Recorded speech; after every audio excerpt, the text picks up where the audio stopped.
We confirm receipt of the subpoena juices TECOM at 3 o'clock yesterday afternoon. And if you allow us to time to collate these documents, earlier Senator Marcos wrote us asking for the same documents. And we have replied to her, I don't want to go legal on this. I want to cooperate with the committee. But I think you are well aware of our constraints under Section 270 of the Internal Revenue Code regarding the confidentiality of information. There are only 3 exceptions, and we can release that upon order of the President or upon a subpoena and request from the committee sitting on executive session. And third, of course, the representative of Pharmally is here. If they waive the right to this information. The last option would be easier for us. If they waive, then we can release the documents. Well, we've been so informed by you, and we are aware of those provisions for matters of national interest and security. If my memory serves correct, national security would mean that the interest of the state, there are certain secrets that that cannot be revealed, and executive session is a very delicate move by the Senate because as far as this representation is concerned, there should be transparency. And I am aware of the gentleman's from the BIR.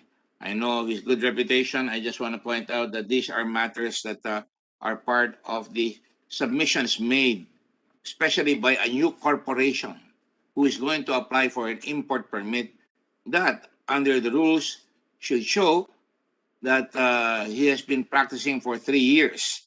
And apparently, we just want to know whether he has, in fact, because he just filed for certificate of incorporation in September of 2019. And this is very crucial to us. You will understand, para maintindihan tayo ng publiko. Nagtataka lang po ang mga senador na September 9, na 2019, nung magbidding po in about March or April, ay nakapasok ho sila na at apparently hindi naman makakapagdala kaagad dito yan ng mga ganyan na mga bagay-bagay na binibidding. And we want to be sure that that all the dots are placed and all the T's are crossed. Yun lang po. Kaya I may disagree with you peremptorily, but we will give you the proper respect that you so richly deserve. And I don't know why this has to reach the president, and I would not want the president embarrassed by this because it's so easy to say i-release yan. Kaya ng presidente i-release yan sapagkat hindi naman po involving national security. And the more the public feels na merong ilag na ginagawa or iwas na ginagalaw, lalong mawawet ang appetite ng publiko, and I do not want to have that happen to our country. Yun lang po. So, the subpoena has been issued. You may reply to it in accordance with your processes. Maybe we can do that insofar as the issuances are sent to us. The ones the issuance of the subpoena has been undertaken, and the documents can be, of course, under secrecy. We do not want to reveal the secrets as well as the personalities of the individual right away unless there is ground to do so, and we will follow the law.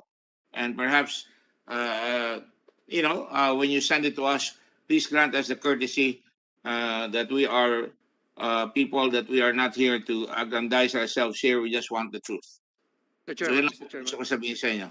Mr. Chairman. Chair. Mr. Chairman. Senator Tolentino, what is the pleasure of Senator Tolentino? Good morning, Mr. Chairman. I just want to inform this body that I'm physically present here, I can see you. attentively Loud and clear. listening. I may want to, Hear you loud and clear, rather. Mr. Chairman, I may want to agree to the request of the good commissioner if he can provide this committee well-connected reasons that would invoke the national security proviso mentioned by the good chairman. Is there any compelling reason why an executive committee session should be conducted that would not impinge on the functions of the Bureau of Internal Revenue? Siguro, Mr. Chair, pwedeng pakinggan natin kung ano yung dahilan without necessarily exposing the importance of the documents or revelations that may be made by the good commissioner. Just one reconsideration for this, Mr. Chairman, if we can allow Commissioner DULAY to explain why there is a compelling reason to go into an executive session. Thank you, Mr. Chairman. Let me reply to that quickly. The chair will be liberal with your question because we have a lot of things to cover, and I'd like to have the answer from the BIR in connection with the observations of Senator Tolentino. Thank you, Mr. Chair. I was just quoting the provision of Section 270. With due respect, I do not see any issue on national security because the provision simply says that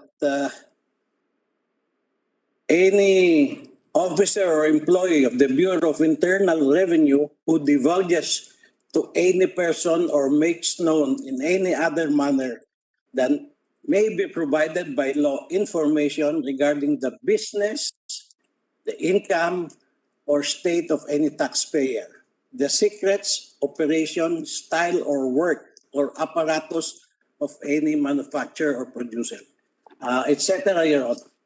I don't want to. I want to disabuse the mind of the committee that the BIR is not prone to submit all these documents. I just want to follow it. But as a last statement, maybe the chair, Mr. Chair, since the representative of Pharmally is here, maybe we can ask them if they're willing to waive this provision and agree for the BIR to submit all these documents. Because we still have to confirm that he can do so under oath. But what is the pleasure of the committee? By the way, Commissioner DULAY, I would appreciate if you'd address the chair as Mr. Chairman. I still am a human being. I'm not a chair. I'm not made of wood. I have a wooden heart. Thank you. That is just a request. I'm glad that Stand corrected, Mr. Chairman. I stand corrected.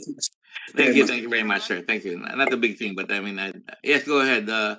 I saw Senator Pimentel raise his hand, Senator Pangilinan, and then Senator Marcos. Go ahead, Senator Pangilinan. Yes, Mr. Chairman.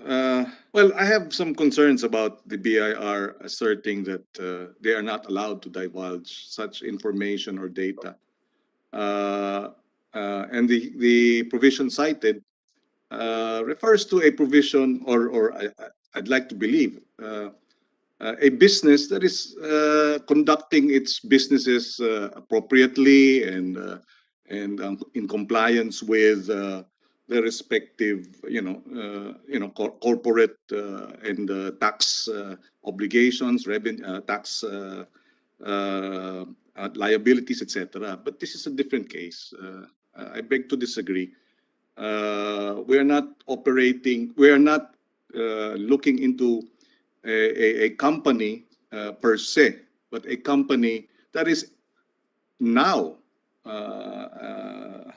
being dragged into a billions of pesos worth of possible corruption. And so I just want that on record, Mr. Chairman. And of course, we have a dilemma here. If we ask the chairman and he refuses, then our hands are tied.